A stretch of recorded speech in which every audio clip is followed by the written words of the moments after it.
صحابہ کرام کے اوپر ایک عجیب کیفیت آئی، رونا شروع کر دیا کہ سرکار دو عالم صلی اللہ علیہ وسلم اتنے پرجلال انداز میں جو ارشاد فرما رہے ہیں، رو رہے ہیں صحابہ۔ حضرت عمر فاروق رضی اللہ تعالیٰ عنہ آگے بڑھے۔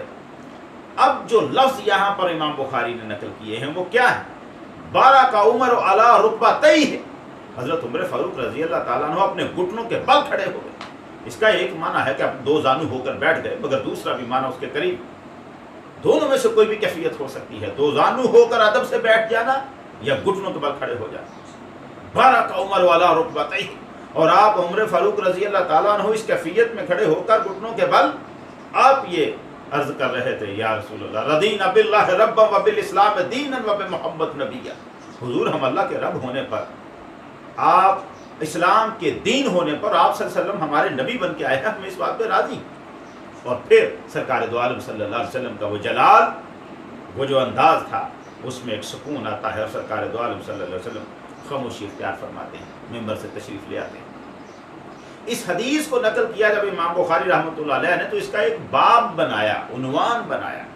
اس حدیث کو انہوں نے مختلف مقامات پر، کہیں بخاری شریف میں مختلف مقامات پر نقل کیا، کہیں تفصیل کے ساتھ، کہیں اختصار کے ساتھ۔ ایک جگہ نقل کرتے ہوئے امام بخاری نے اس کا جو عنوان لکھا وہ کیا تھا؟ باب کا نام رکھا من برک رکبتیہ عند الامام او المحدث، جو کوئی امام کے سامنے یا محدث حدیث کے شیخ کے سامنے جو کوئی اسی طرح دو زانو ہو کر بیٹھتا ہے۔ برکہ کا وہی معنی، دونوں معنی، گھٹنوں کے بل کھڑا ہونا یا دو زانو ہو کے بیٹھ جانا، جو کوئی بیٹھتا۔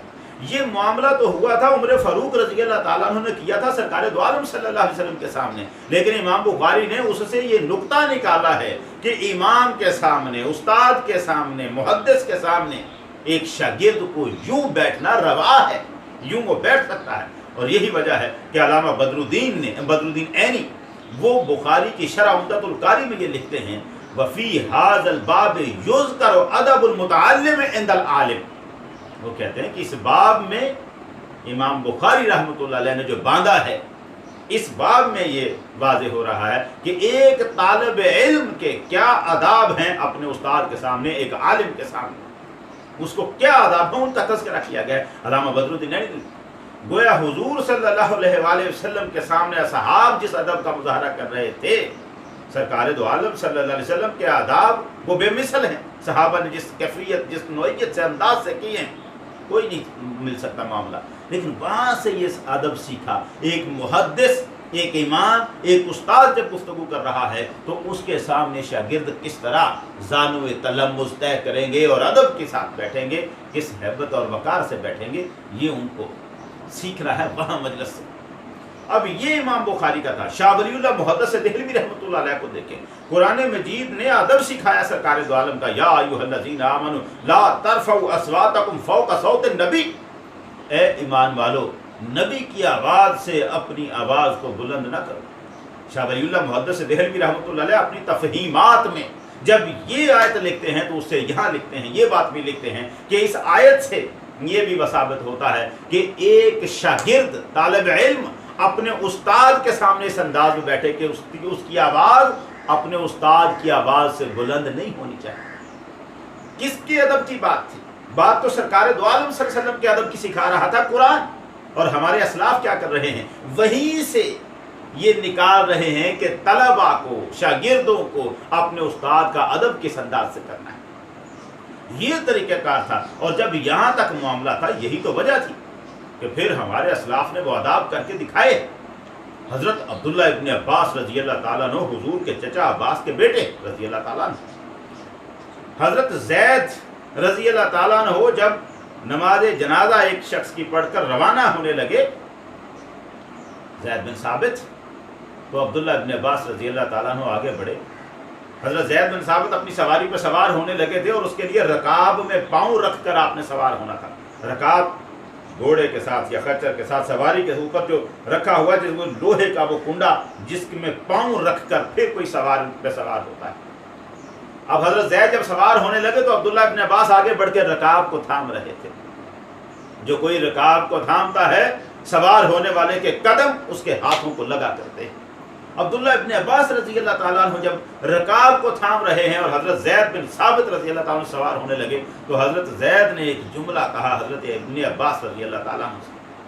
انہوں نے کہا اتمسک لی وانت ابن ام رسول اللہ صلی اللہ علیہ وسلم. ابن عباس تم میرے لیے رکاب کو تھام رہا ہے حالانکہ رسول کے چچا کا بیٹا تو ہے. لیکن عبداللہ ابن عباس وہ نسبتیں وہ شرف ایک طرف رکھ کے یہ دیکھ رہے تھے کہ زید کو حضور صلی اللہ علیہ وآلہ وسلم سے جو نسبت علم حاصل ہوئی ہے وہ کیا ہے، ان کا ادب کر رہے. انہوں نے جملے میں جواب دیا عبداللہ ابن عباس رضی اللہ تعالیٰ عنہ نے. آپ نے ارشاد کیا، آپ نے کہا ان کذالک نصنع بعلمائنا، ہم اپنے علماء کے ساتھ ایسا ہی کیا کرتے ہیں. یہ ہمارا طریقہ کار ہے کہ ہم اپنے عالموں کے ساتھ، اپنے استادوں کے ساتھ، سکھانے والے صاحبان علم کے ساتھ یہی معاملہ کیا کرتے ہیں. یہ واقعہ تھا. امام ابو حنیفہ رحمۃ اللہ علیہ کو دیکھیں کتنے بڑے امام، اور آپ کے بارے میں یہ مشہور ہے کہ آپ کان لا یمد رجلیہ ناحیۃ بیت معلمہ حمادا احتراما لہ. آپ اپنے استاد حماد کے گھر کی طرف اپنے پاؤں کر کے لیٹا نہیں کرتے تھے. کسی حالت میں بھی ان کے پاؤں بچھاتے اس انداز سے نہیں تھے کہ ان کے پاؤں اپنے استاد حماد کے گھر کی طرف ہو جائیں. حالانکہ حماد کا گھر کوئی ساتھ والی گلی میں نہیں تھا، کتنا لمبا فاصلہ تھا ان کے استاد حماد کے گھر کا امام ابو حنیفہ سے، مگر وہ اس بات کو پسند نہیں کرتے تھے کہ میرے استاد کے گھر کی طرف میرے پاؤں ہو جائے. امام شافعی رحمۃ اللہ علیہ جب امام مالک کی شاگردی میں بیٹھا کرتے تھے ان کے بارے میں یہ معاملہ چلا ہے. وہ روایتیں جو ان کے بارے میں ہیں امام شافعی رحمۃ اللہ علیہ کی اس مجلس میں جو سیکھنے کا انداز ہوتا تھا اپنے استاد کے سامنے، وہ کیا ہے؟ کانا اذا جلس فی مجلس الامام مالک یقلب الاوراق برفق شدید حتی لا ینزعج معلمہ. امام مالک رحمۃ اللہ علیہ کہتے ہیں کہ امام شافعی رحمۃ اللہ علیہ جب اپنے استاد امام مالک کی مجلس میں بیٹھا کرتے تھے تو کاغذ کتاب کے جب ورق پلٹا کرتے تھے تو اتنی نرمی اور آہستہ سے پلٹتے تھے کہیں کاغذ کی آواز بھی میرے استاد کو ڈسٹرب نہ کر دے، کہیں اس کاغذ کی آواز بھی جو پیدا ورق پلٹتے ہوئے جو آواز پیدا ہونی ہے کہیں یہ آواز بھی میرے استاد امام مالک کے ان کے جو سکون ہے اس میں ایک خلل پیدا نہ کر دے، خلل اندازی نہ کر دے. یہ انداز ہے ان کا، بزرگوں کا، ہمارے اسلاف کا. کس کو نہیں معلوم ہارون الرشید کا وہ تاریخ ساز واقعہ کہ اپنے بیٹے کو جب دیکھا کہ وہ اپنے استاد جس کے پاس وہ سیکھتا تھا استاد اسماعیل رحمۃ اللہ علیہ، ان کے پاس جب ان کا بیٹا شاگردی میں تھا وہ ایک دن ہارون الرشید کی اتفاق کر نظر پڑی ایک ایسے منظر پر، دیکھا کہ استاد پاؤں دھو رہا تھا اور ان کا بیٹا بادشاہ وقت کا بیٹا خلیفہ ہارون الرشید کا بیٹا پانی ڈال رہا ہے اور استاد اپنے ہاتھوں سے پاؤں دھو رہا ہے، اپنے پاؤں دھو رہا ہے استاد، مگر پانی بیٹا ڈال رہا ہے. کوئی تو کہہ سکتا ہے بادشاہ کا بیٹا ہے اس کو کس کام پہ لگا رکھا، لیکن ہارون الرشید وہاں سے گزر جاتا ہے، پیغام بھیجتا ہے، ادب کے ساتھ بلاتا ہے استاد کو اور ایک جملہ ان سے کہتا ہے بڑے ادب کے ساتھ. ہارون الرشید کہتا ہے انما دفعتہ الیک لتعلمہ وتؤدبہ. اے استاد ذی احترام، میں نے اپنے بیٹے کو آپ کی شاگردی میں اس لیے ڈالا تھا کہ آپ اسے تعلیم دیں اور اسے ادب سکھائیں. اب یہ بات دربار میں ایک مرتبہ تو ایک عجب سا منظر بنتا ہے کہ یہ کیا کہہ رہے ہیں ہارون الرشید، کیا ہوا ہے؟ ہارون الرشید کا اگلا جملہ یہ تھا کہ کیوں آپ نے ایسا کیا کہ میرا بیٹا پانی ڈال رہا تھا اور آپ اپنے ہاتھوں سے اپنے پاؤں دھو رہے تھے؟ ایسا کیوں نہ کہا میرے بیٹے کو کہ ایک ہاتھ سے پانی ڈال اور دوسرے ہاتھ سے میرے پاؤں کو دھو. ہارون الرشید اپنے بیٹے کے بارے میں یہ استاد کو کہہ رہا تھا کہ ایسا چاہیے تھا، میں تو یہ چاہتا تھا کہ میرا بیٹا ایک ہاتھ سے پانی ڈالتا اور دوسرے ہاتھ سے آپ کے پیروں کو مل مل کے دھو رہا. آپ نے یہ کیا کیا کہ آپ نے اسے صرف پانی ڈالنے پہ لگایا ہے اور خود اپنے ہاتھوں کو زحمت دے رہے ہیں. میں نے آپ کے پاس اس لیے ڈالا تھا میرے بیٹے کو تعلیم دیں اور اسے ادب سکھائیں. یہ ہیں استاد کا ادب و احترام.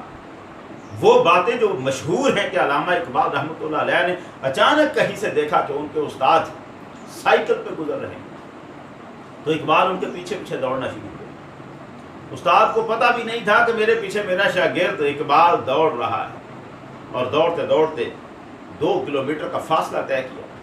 استاد سائیکل سے اترے، جہاں ان کی منزل آئی وہ اترے اور ہانپتا کانپتا لرزتے ہوئے سانس کے ساتھ دوڑ کے اقبال آگے بڑھے اور جا کے کہا السلام علیکم، اپنے استاد سے سلام کیا۔ استاد صاحب نے پوچھا اقبال تم کیسے آئے ہو؟ کہا جناب سلام پیش کرنا تھا۔ استاد نے کہا تو بھائی تم ہانپ کیوں رہے ہو؟ اس نے کہا جناب میں وہاں کھڑا تھا، آپ گزرے تو میں آپ کے پیچھے دوڑتا ہوا آیا اور میں نے آپ کو سلام کیا۔ استاد نے کہا اقبال تم نے مجھے آواز دے لینی تھی، روک لینی تھی سلام کرنے کے لیے، تم نے اتنا فاصلہ دوڑتے ہوئے آئے۔ تو اقبال نے کہا حضور میں یہ ادب کے خلاف سمجھتا تھا کہ آپ کو آواز دے کے رکھوں، اور میں آپ سے سلام کرنے کے لیے آیا۔ آپ اندازہ کریں وہ بندہ کیوں نہ عظمت کی معراج کو چھو لیتا جو اپنے استاد کو اس طرح سے احترام دے رہا ہے۔ یہ اقبال، یہی اقبال یہ کہتا ہے، وہ تو تعارف دنیا کو بتا رہا ہے کہ لوگوں استاد ہے کیا؟ شیخ مکتب ہے ایک عمارت گر جس کی صنعت ہے روح انسان۔ وہ کہتے ہیں یہ تو جو استاد ہے شیخ مکتب یہ تو ایک عمارت بنانے والی ہستی ہے، اور اس کا کارخانہ کیا ہے؟ انسان کی روح، جس کو یہ شیپ اپ کرتا ہے، جس کو یہ بنا سنوار کے رکھ دیتا ہے۔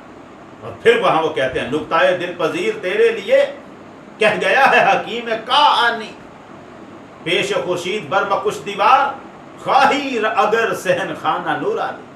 وہ کہتے ہیں حکیم کا آنی تیرے لیے ایک بڑی اہم بات کر گیا کہ اگر تو چاہتا ہے کہ تیرے گھر میں روشنی آئے تو سورج کے سامنے دیوار نہ بنا، سورج کے سامنے پردہ نہ کر، اس کی روشنی کو اپنے اندر آنے۔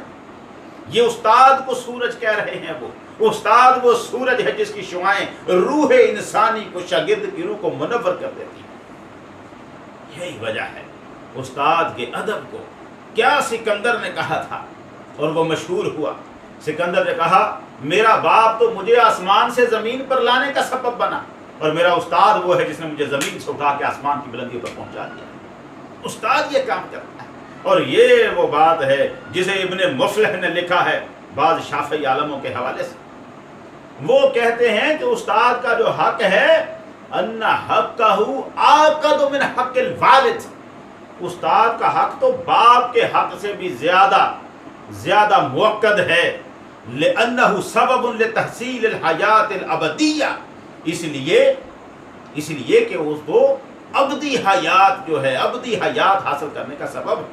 والوالد سبب لحصول الحیات الفانیہ، اور والد باپ وہ تو صرف فانی حیات کا، ایک فنا ہو جانے والی حیات تک کا سبب بنا ہے۔ آج کے دور میں یہ شکایت پیدا ہو رہی ہے کہ جی وہ طالب علم نہیں رہے جو اپنے اساتذہ کا احترام کرتے تھے، وہ زمانہ گزر گیا جو ادب و احترام کرتے تھے۔ یہ شکایت، ادب استاد کی زبانوں میں روایت نہ رہی، وفاداری طلاب کی زبانوں پہ حکایت نہ رہی، یہ شکوہ ہے استادوں کو بھی آج کے دور میں یہ شکوہ ہوا، مگر یہ شکوہ کچھ ایسا روا نہیں ہے۔ اس کی وجہ یہ ہے طالب علم کو، شاگرد کو یہ سکھاتا کون ہے کہ استاد کا ادب کرنا ہے؟ ایک ادارہ سکھاتا ہے، ایک سکول، ایک کالج، ایک ادارہ، وہ سکھاتا ہے اس شاگرد کو کہ اپنے استاد کو مقام کیا دینا ہے اور اس کی تعظیم کیسے کرنی ہے۔ یہ ادارہ ہے جو بنیادیں باندھتا ہے، جو تربیت کرتا ہے ایک طالب علم کی۔ اس ادارے کا وجود اتنا ضروری ہے، اقبال تو اسے سپی قرار دیتا ہے، صدف سپی قرار دیتا ہے، اور وہ کہتا ہے آغوش صدف جس کے نصیبوں میں نہیں ہے، وہ قطرہ نیساں کبھی بنتا نہیں گوہر، بارش کے پانی کا وہ قطرہ کبھی موتی نہیں بن سکتا جس کو ایک سپی کی گود میسر نہیں ہوتی۔ وہ سپی کی گود کیا ہے؟ ایک ادارہ۔ جب ادارہ کسی کو میسر آئے جہاں پڑھانے والے اساتذہ قابلیت کے ساتھ، جانثاری کے ساتھ، وفاداری کے ساتھ اپنا فرض منصبی سمجھتے ہوئے طالب علم کو پڑھاتے ہیں، تو آج بھی طلبہ ان اساتذہ کے جوتے اٹھانے میں اپنا فخر محسوس کرتے ہیں۔ آج بھی طلبہ، آج بھی شاگرد اپنے استادوں کا اسی جذبے سے احترام کرتے ہیں جب اساتذہ، مگر یہ سکھائے گا کون؟ یہ سکھائے گا ایک اسکول، ایک کالج، ایک ادارہ، کہ طالب علموں کو بتائے گا کہ ان کے استاد کا مقام و مرتبہ کیا ہے، ان کا احترام کیا ہے۔ اور یہ ہے وہ معاملہ جو آج کے اس دور میں جہاں بہت اچھے ادارے جو کام کرتے ہیں، جن کے نام ہیں، ان میں ایک نمایاں نام ہے پنجاب کالج ظفربال۔ یہ پنجاب کالج ظفربال ہے جو اپنے طلباء کو صرف فزکس کیمسٹری کی تعلیم نہیں دے رہا، تربیت کر رہا ہے، نشو و نما کر رہا ہے، پرورش کر رہا ہے ان کو سکھاتا ہے ان کے گھروں میں والدین کا ادب کیسے کرنا ہے، ان کو سکھاتا ہے اپنے استاد کا احترام کیسے کرنا ہے۔ اور یہی وجہ ہے کہ پنجاب کالج ظفروال کا پڑھا ہوا طالب علم جہاں بھی جاتا ہے وہ اپنے استاد کو دور سے بھی دیکھے تو اس کے ادب و احترام کے لیے کھڑا ہو جاتا ہے. اپنے اساتذہ کے لیے the most obedient students in the board Gujranwala, جس کی دہائی آج گجرانوالا بورڈ میں پڑی ہوئی ہے، اور کل جس پورے صوبے پنجاب میں اور پھر پاکستان پورے میں اور پوری دنیا میں جو مشہور ہوگا. یہ ابھرتے ہوئے ستارے پنجاب کالج ظفروال میں پیدا ہو رہے ہیں، جہاں سکھایا جاتا ہے کہ استاد کو کیسے ادب دینا ہے، کیسے احترام کرنا ہے ایک استاد. دیکھ اس کالج کی فضاؤں میں تجھے جلوہ آداب اسلاف کرا دوں، صورت پروانہ ہر طالب علم یہاں گرد شمع استاد محو طواف دکھا دوں. یہ ہے وہ پنجاب کالج ظفروال. یہ پنجاب کالج ظفروال ہے جو اپنے بچوں کی تربیت کرتا ہے. اللہ تعالی ہمیں ایسے اچھے ادارے میں اپنے بچوں کو پڑھانے کا شرف عطا کرے. خدمت دین کی بھی جو کر رہا ہے، دنیا کی بھی جو کر رہا ہے. وآخر دعوانا ان الحمدللہ رب العالمین.